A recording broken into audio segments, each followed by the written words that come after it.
Alright, enough of the selfies. You can do that outside later. Okay. Alright guys, please settle down. Please stay away from Facebook. I can see a few of you there. Alright.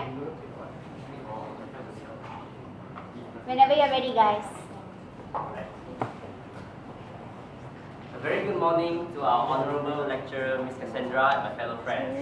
Today we will be presenting on the subject English 1 ELG 30505, Assignment 2. Our topic for today is proposal of Hyperjaya, a future city, the hope of humanity. Being three times the size of Singapore, Hyperjaya is located off the coast of Klang and has a strategic location in the Straits of Malacca. The aim of this project is to cater the overpopulation of the city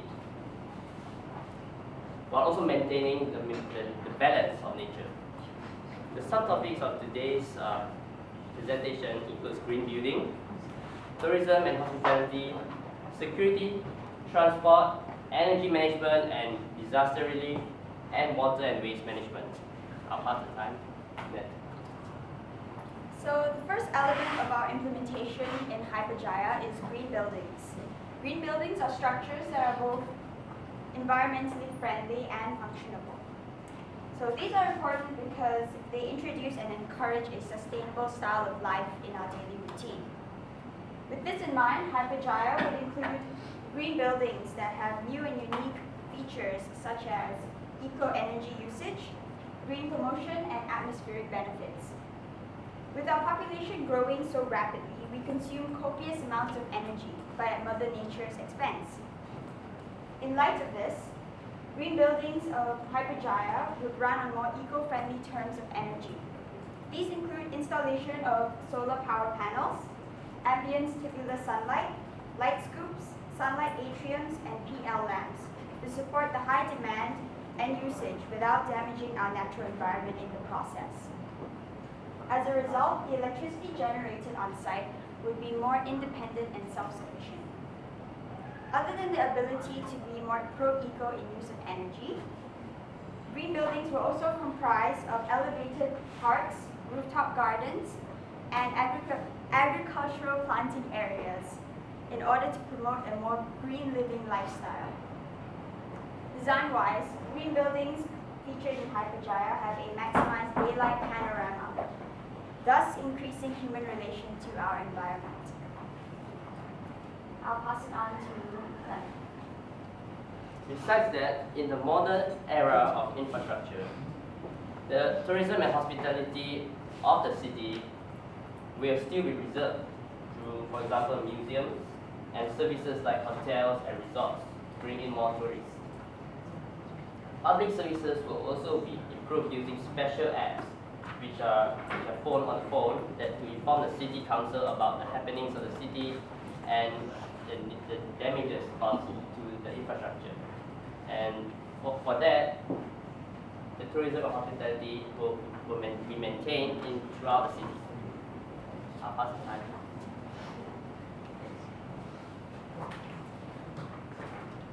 So regarding security in Hyperjaya, its location by the coast will result in vulnerability if it's not taken care of properly. In light of this, Coast Guards will have to patrol the surrounding perimeter at a routine schedule.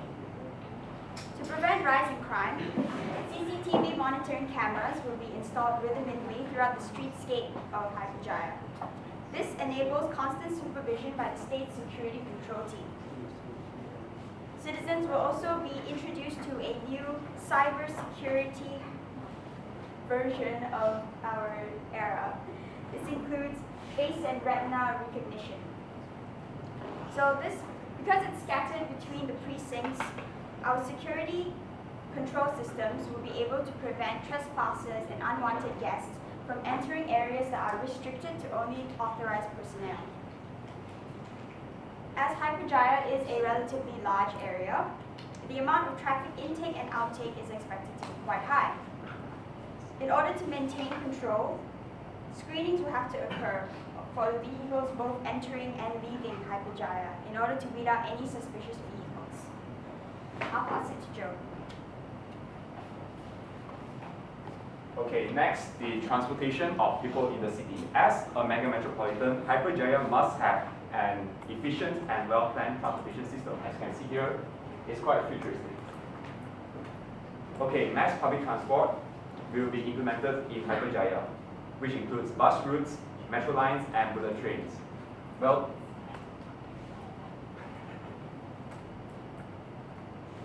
okay, for bus routes, they are separated from the routes for other vehicles. So as you can see here, the buses can move faster compared to the taxis, vans, or other sorts of automobiles here. So the bus lanes, the bus transportation system will be very efficient in Hyperjaya. Okay, metro lines. Metro lines in Hyperjaya, they will be spread like spider webs. There are many interchange stations, as you can see here, which provides many alternative routes for passengers to move from one place to another. And bullet trains. There will be at least 3 lines of bullet trains in Hyperjaya. They can travel in really high speeds, about 360 kilometers per hour. So basically, if the citizens want to pay a higher price, they can move to any corner of the city in split seconds. Okay, and as you can see here, it's a futuristic solar-powered amphibious hovercraft. They can do the job of transporting people in and out of Hyperjaya because it's a city on an island 3 times the size of Singapore. There are many waterways around. So amphibious hovercrafts will do the job. And vehicles in Hyperjaya are solar powered, which meant that there will be less carbon dioxide emission. This leads to a more healthy, less polluted environment for all the citizens of Hyperjaya. In a result, people in Hyperjaya will be more happy with their environment, they'll breathe in more fresh air, because there's less carbon dioxide around. All these are really healthy source of. Is that really a Honda car or did you add your own symbol there? It's an example from the internet. We'll implement it in Hyperjaya. Yes, as a multinational city, we will cooperate with corporations all around the world, including Honda, to improvise on our public transportation. Okay, and so since we are implementing green energy in our city, people in Hyperjaya, as I mentioned just now, they will be more happy, they are more healthy, and as a result, the life expectancy of the people of the city of Hyperjaya will be longer compared to many cities which are more polluted. Okay, moving on, the bike sharing system. Okay, bike sharing systems, they will be applied throughout every corner of the city. There are many places where people can rent bicycles for free. And now I'm going to talk about the vertical bike parking system. Well, for parking systems, as you can see outside pillars, it requires a large space. So to decrease the amount of space required for parking, we'll have this system. It's underground to save space. So, okay, now I'm going to explain about how do we use this vertical bike parking system. First, when you reach your destination, you find the closest vertical bike parking system you can find in that area. And next, you just put your bike in, log in your personal ID and password. The machine will automatically transfer the bike into an individual compartment. And after you're done with your business, you can come back and reclaim your bike. To cater more cyclists in Hyperjaya, hundreds and hundreds of kilometers of biking trails will connect areas between green spaces, commercial and residential sectors of the city. From supermarkets to commercial buildings, apartments to gardens, citizens of Hyperjaya can cycle anywhere. And kiosks and resting stops will be located at intervals on cycling trails to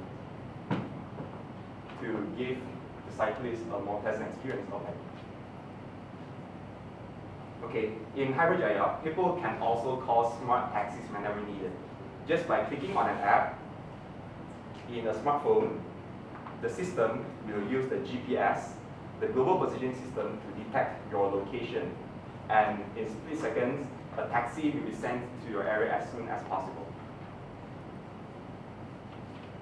Okay, in this picture, you can see that buildings in Hyperjaya, they are connected from one to another. It allows better access of pedestrians from one building to another. It decreases the amount of time required for people to move between buildings. So this is pretty handy. If there's a case of an emergency, let's say there's a fire here, people can easily evacuate from one building to another in a shorter period of time. It's pretty safe for the citizens. Furthermore, there are many carpooling stations in Hyperjaya where citizens can hitchhike on another person's car that heads to the same destination. Well, Hyperjaya is a relatively safe place, so there's no need to worry that you get kidnapped or you get robbed if you hitchhike on a stranger's car. As a mega metropolitan, Hyperjaya will attract many visitors from all around the world, either for vacation or business purposes. Hence, a massive international airport. This is a plan of the airport in Hyperjaya. It's located at the northwestern side of the city, which is capable of handling millions and millions of visitors to the city every year. And now we are going to show a video regarding the futuristic transportation system. Think about how you get around. A city has many modes of transportation. Cars, buses, trains, ferries, thousands of moving parts in an elegant system provides for hard to city's efficiency and health. It's a system that touches every other system, and it needs to keep moving. Everyone is trying to get to work, make a delivery, Find a parking space, which means more pollution, more wasted time, more gas. using traffic is bad now. What happens when we have more and more people to an already choked system? A few solutions come to mind. Why not widen some roads, turn them into pedestrian zones? By the time we do that, we might be facing an entirely different set of problems. Our transportation system is just that, a system. If we think about it as a whole, if we integrate the system, we can keep the city's resources from getting trapped between locations. Civic leaders can plan better. We can make better decisions about how we go about our daily lives. It all begins with data. We gather huge amounts of data, tolls, traffic patterns, eyewitnesses, Turnstiles, data. The trouble is, we're not using this data efficiently. Inside of the district departments and agencies, they'll have to become connected in order to make the city smarter. For any system to operate efficiently, many components have to work together. In many instances, the bus, train, and subways are owned by the same agency, but are they making decisions as one? Say a train is spotted its late arriving at the station. If the buses can't take that into account, you get stranded, stressed commuters. But don't blame the bus driver. They didn't have the information they needed to serve their passengers. It's not realistic to assume everything will always happen according to a schedule. Which is why the system needs to react in real time. In a smarter transportation system, data is gathered from the trains and buses and synced so that buses know to wait for a late train. Or send an extra bus when the train does arrive. People get to work on time. The whole system works better. Now imagine synchronicity working across all modes of transportation. It's already happening in Singapore. Information helps commuters make better decisions too. Collision has just occurred at Red and Maple. Sensors in the roads feed information directly to transportation managers who use traffic models to predict the effects. This will happen in the rest of the system over the next few minutes and the next few months. Traffic alerts can be sent directly to commuters who can then make better decisions about how to get to where they need to be. Some change the route, some leave later, some decide to work from home. Others use their multimodal fare cards, like the ones used in Singapore. One ticket for the train, bus, toll booth, and ferry encourages commuters to choose the best option based on real-time information. The time to make our transportation systems work together is now. The good news is, it's already starting to happen.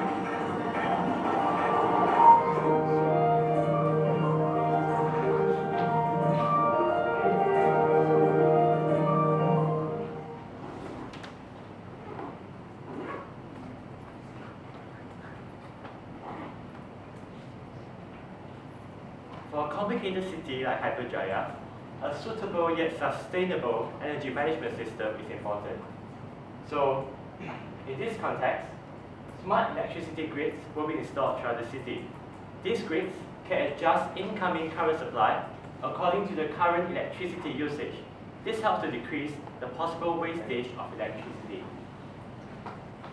This feature will also be supported by smart urban lightings.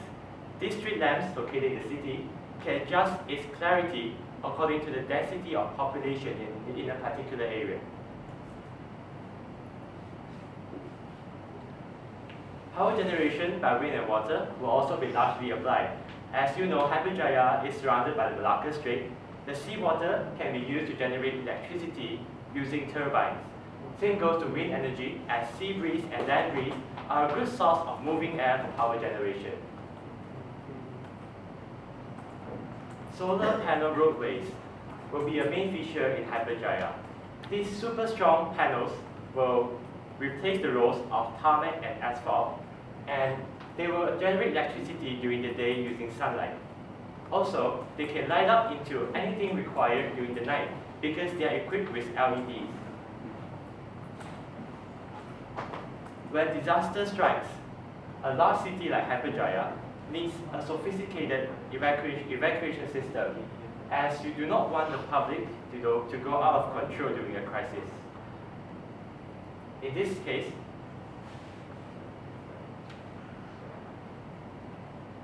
specialized emergency escape routes will be built into every building in the city. These routes will lead to underground pathways that are connected to disaster relief centers. This way, people can be evacuated more efficiently, especially in high-rise buildings.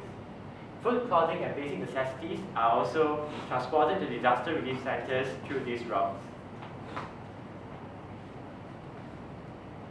Another thing is disaster sirens. They are not just broadcasted in public areas through speakers, they can also be broadcasted through mobile phones. As you know, teenagers nowadays, they are very attached to their mobile phones. So it's a more effective way to broadcast the message. Sophisticated weather broadcasting systems in Hyperjaya, it can detect the arrival of natural disasters within a considerable amount of time. Lastly, underground pipe systems that direct rainwater to the sea is also fairly important due to Malaysia being a fairly rainy country. I'll pass to Joe. Thank you.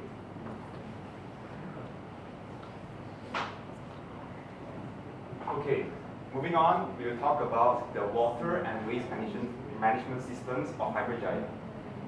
As a city surrounded by the Straits of Malacca, which is a huge body of water, Hyperjaya as a futuristic city must know how to use its resources really well, which is seawater. So with a huge body of water surrounding a city, there will be many seawater treatment systems which processes seawater, salty seawater, into drinkable fresh water for its millions of residents. Hyperjaya is also located near the equator, which meant that there will be high amounts of rainfall every year.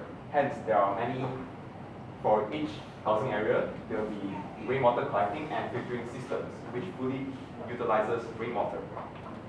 And wastewater treatment will be used for industrial purposes as well. And wastewater is also recycled. And next, the wastewater treatment system. This is a sewer system in Hyperjaya. It's massive and it's really regular. As you can see here, it's regularly maintained and repaired. As the population of Hyperjaya is huge, we need this massive compartment for sewers. So, for every single house or every single block of residences in Hyperjaya, there will be this grey water reusing system. It is implemented throughout the city. And now I'm going to explain how does this system work. So, water used for bathing, they are not considered very contaminated. They are considered as grey water. Used water but not too dirty. They are reusable. So usually in houses in Malaysia, the water goes directly to the sewer. It's a huge wastage. So for this system, the water will be filtered and moves back here to flush toilets. It's a double usage of water.